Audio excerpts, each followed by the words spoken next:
We helped this fan law firm generate $18,000 in new retainers in 6 days from spending $990.13 on marketing, and we did all of that without them having to deal with a single unqualified lead. And in today's video, I'll show you exactly how we did that. But before I do, let me show you some proof first. As you can see right here is the screenshot of the client's Lawmatics dashboard where 4 clients signed for the law firm. There is 3 clients at a 5K retainer each, and then there is one right here in the middle that is at a $3,000 fee right here, okay? Now these are just the first initial retainers equating into $18,000 in the total value, but the estimated long-term value is about $33,000 for the firm essentially. And we did all of that from spending, like I said, only $990.13 on marketing. As you can see right here is the actual screenshot of our Facebook ads dashboard with 2 specific campaigns that we're running right now. You can see the spend for each single one of them right here below. This one spent $685 and this one spent right here $304. So the total is about $990 spent with 13 cents as well.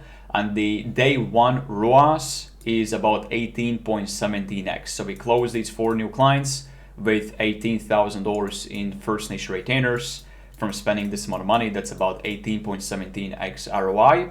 And then the total long-term ROAS is about 33.32x given their overall estimated long-term value of these cases, okay? And like I said, in today's video, I'll walk you through exactly how we did that, but I'll also show you some numbers. And then lastly, I'm also going to walk you through where most law firms actually go wrong when it comes down to acquiring cases at very profitable figures. So here's the entire structure we essentially used. Number 1, we used paid ads to actually generate leads, and we used social media, okay? We found out that Facebook and Instagram, those 2 channels right there are some of the most profitable channels that you can leverage when it comes down to attracting high quality cases for family law firms, because of the fact that there is also way less competition compared to like Google or other channels out there as well, okay? So we have ads right there. Then we are sending people to an actual form they need to fill out within Facebook and Instagram on a platform specifically, and we have specific questions on there they need to answer. And once they pretty much answer those, if they answer in the wrong way, where we see the lead is unqualified, then it automatically rejects the lead. But if they answer the right way, where they are qualified, then they're sent to a landing page. And that's where they basically get in touch with one of our appointment setters that pretty much calls them right away within the first 3 to 5 minutes to pre-qualify them over the phone. And if they're not a good fit, then tell them that, hey, unfortunately, so-and-so law firm wouldn't be able to help you. But if they are a good fit, then the appointment setter goes ahead and pretty much books them in on a consultation with the law firm sales team, whether that's the attorney or whoever else is on the team. And then from there on out, go ahead and actually sign up the deal, okay? So now let me walk you through how does all of this look like a little bit more in detail. So like I said, we're using social media ads, Facebook and Instagram to generate these leads. And what we've done is we've found out specific geographical areas for this specific law firm where we can get the best possible return on investment. And this is number 1 where most law firms go wrong, because when they try to do ads, whether that's on Google or social media, they just try to run their marketing pretty much everywhere, whether that is targeting the entire county or the entire state or like a specific radius around their office and things like that. But that's really not the way how you want to be doing marketing if you want to do it profitably. If you want to do it profitably, especially if you're running a family law firm where you're charging a retainer up front, you have to find out which specific geographical areas in your counties have the highest household income or have a somewhat good household income in general. And what we found is that if you're going to charge a 5K retainer, then the bare minimum somebody needs to make is at least about $60,000 a year in the household income in order to comfortably afford that fee, unless they have savings or maybe somebody else is going to fund their divorce, okay? So for this specific partner, we found out 2 specific counties and specific geographical areas in those counties where the household income is extremely close to $100,000 a year. So pretty much every single lead that we are getting from there is already qualified because they have the money. They don't hop on a call with the attorney and be like, I need to think about it, I need to gather some finances together and things like that, because they are already making $100,000 a year in the household income. So they already have the money. $5,000 retainer is nothing for them in a sense. You know what I mean? So that's what you want to do as well. Find out the counties that are going to work the best for you. And then also what we found working really well is separating two ads, one ad targeting men and one ad targeting women. So this way the messaging for each specific gender resonates way more. So that's about that. And then from there on out, what you want to do is you want to create ad creatives that you are going to actually show as visuals to these people when they see the ad. And these two right here are the ones that we've seen working extremely well. You can pretty much go ahead and just copy them right away. And as you can see right here, both of them are extremely direct offer based. So they see the ad and they're like, okay, I get what the offer is. It's a 30-minute free winning divorce game plan call. And then they obviously are interested. They click on the ad, they go through the funnel and things like that. Okay, so you can pretty much go ahead and take these two winning ad crews right away immediately and pretty much start using them for your own form as well. And then from there on out, you want to send them a conditional logic lead form. Now within Facebook, there is a way for you to set up a campaign where you have a lead form objective within that campaign where people see the ad, they click on the ad, and there is a form that pops up within Facebook and Instagram already that they need to answer before they can be sent to your website. And you can set up specific logical based of questions in that form where if they answer in the wrong way, then it ends the form. Okay, so if they say this, then it ends the form. But if they say this, then it continues, right? So there are two specific questions I want to include in here. One of them asks, when are they looking to pursue this in court, whether that's divorce or child custody or whatever, right? And if somebody tells you that they are looking to maybe do this in like a year from now or maybe 6 months from now, then what we've seen is that in that specific time range, those people typically are gonna be just shopping around. They're not gonna be too serious about doing something now. So if you're not too interested in prospects like that, then you want to obviously disqualify them, where pretty much you set up a condition that if they say they're looking for somebody within later than 30 days, then it kicks them out right away. It pretty much ends the form and it tells them that, hey, unfortunately, we won't be able to help you. But like I said, if you're fine with those types of individuals, then you can still accept them. And then the other thing that you want to ask is the household income. And right here, you want to set a specific condition. You can have specific breakdowns. Let's say one of the breakdowns is, $20,000 to $35,000 a year. Another one is $35,000 to $50,000, then $50,000 to $75,000, so on and so forth. So you can have specific, breakdowns there. And you want to set up a condition where you accept only people that say that they have this specific bare minimum household income. So for what that for you is really depends on your law firm, like how much you charge and things like that. But like I said, if typically you're gonna charge a $5,000 retainer, somebody who makes less than $60K in the household income per year might be a little bit difficult for them to actually afford that type of fee. So you can set up a condition where anybody that says, let's say they make like $50K or less than that, then it pretty much automatically rejects them. It ends the form, it doesn't allow them to go through. So this way, through you just literally having these two questions right here, you filter out through a lot of bullcrap. So this way, you're pretty much getting mostly qualified people through, okay? And that's exactly what we're doing for this partner right here already.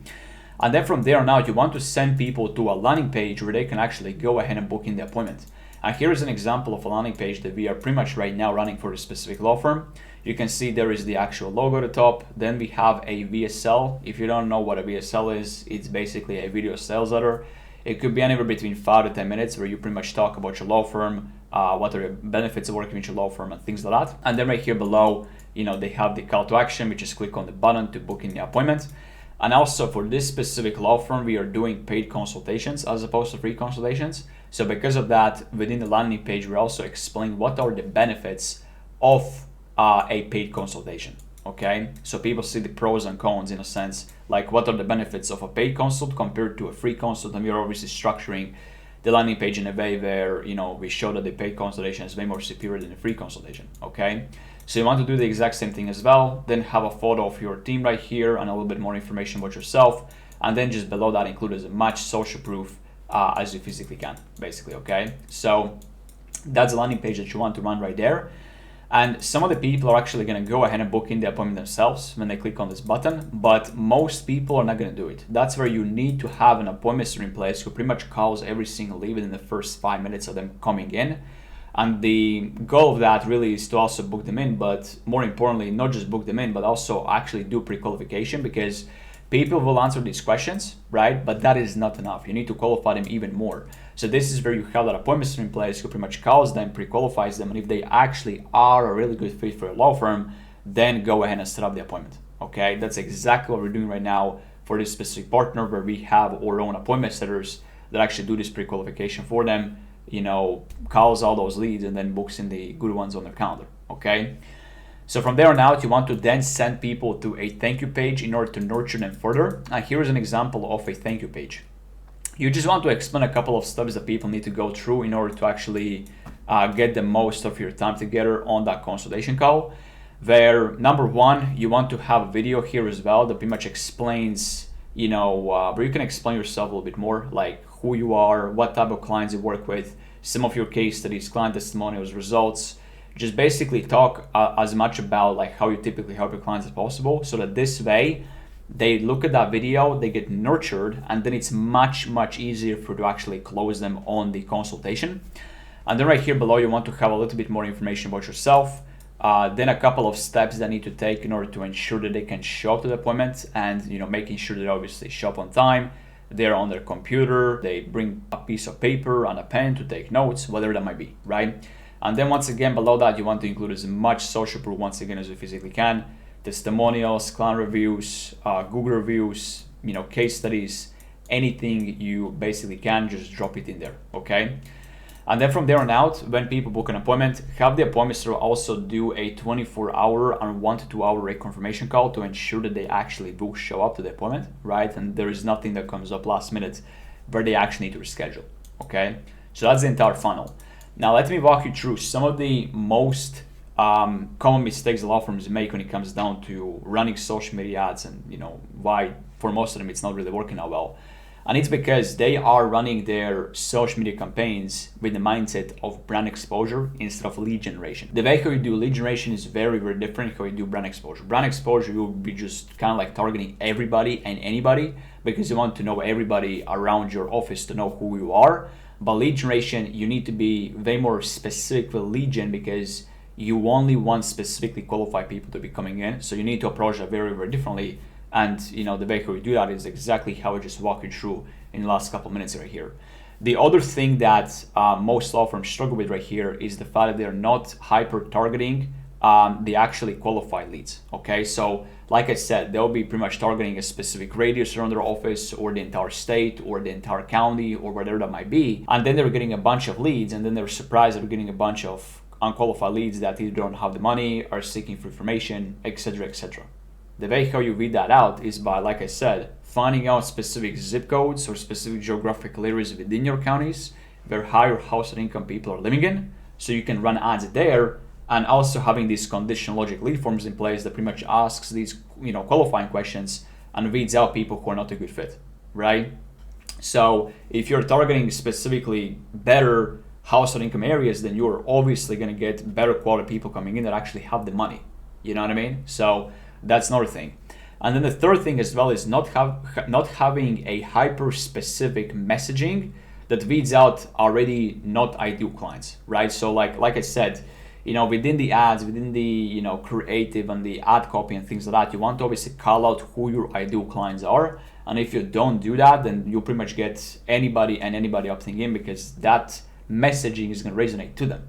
But if you say specific things within your ad creators and the ad copies that only resonates with specific types of people, then those specific types of people only are gonna resonate with that specific ad, and because of that, only those people primarily are going to be opting in. And then the other thing is not analyzing their numbers and scaling what works. And this is very important because when you do marketing, you want to identify which specific ads are working really well for you, and then go ahead and allocate more budget towards those.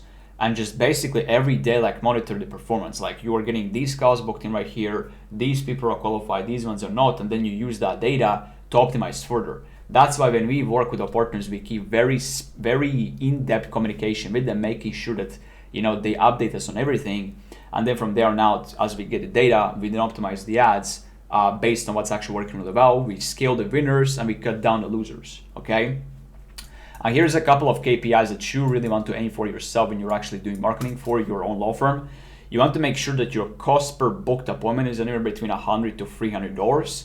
Now this number could be higher as well. You can push it to like $400 and $500 as long as your shop rate is really good and your closing is really good as well. Okay, but if you look out just for the standard metrics, then look out for anywhere between $100 to $300 cost per booked appointment. Not cost per lead, but cost per booked appointment. Okay, shop rate should be at least 70%. If you do paid consultations, and this closer is going to be to like 90 to 100%, depending on how much you charge. And then the closing rate should be at least 30%. Okay. Now, once again, if you charge for a consultation, then this number could actually increase by quite a bit to 40-50%, right? But if you do free consults and you kind of like, you still need some training on in terms of like improving your closing rate and things like that, then the bare minimum you should be aiming for is at least 30%. Okay. And then, more importantly, your acquisition cost should be anywhere between $500 to $1,000, depending on how much you charge per each case. Now, if your retainers are extremely high, let's say like $10,000, for example, then your acquisition cost is obviously going to be higher. But if you charge like most law firms do, which is about $5,000, right, then aim for anywhere between $500 to $1,000 acquisition cost, because this then is going to allow you to have a retainer ROAS of anywhere between 5x to 10x on day one, okay? Which then allows you to pretty much reinvest back into the marketing and scale further. And if your average case value is similar to what this partner is that we're working with right now, which is about $10,000 per each case, then you can do the math. If your acquisition cost is anywhere between $500 to $1,000, then your long-term lifetime value of the customer ROAS is anywhere between 10x to 20x long term, which at that point, that pretty much you just have an actual money generating machine right here, right? Where you just want to find out how you can scale that as much as you physically can, basically. Okay, so that's the entire process that we use, guys. I hope that you found this video valuable. If you want me and my team to implement something similar in your law firm as well, then you'll see a link in the description section. I'll send you to our website where you can book an account with me or somebody on my team so we can walk you through exactly how we can do the exact same thing for your specific law firm as well. But other than that, guys, thanks for watching this video, and I'll see you in the next one.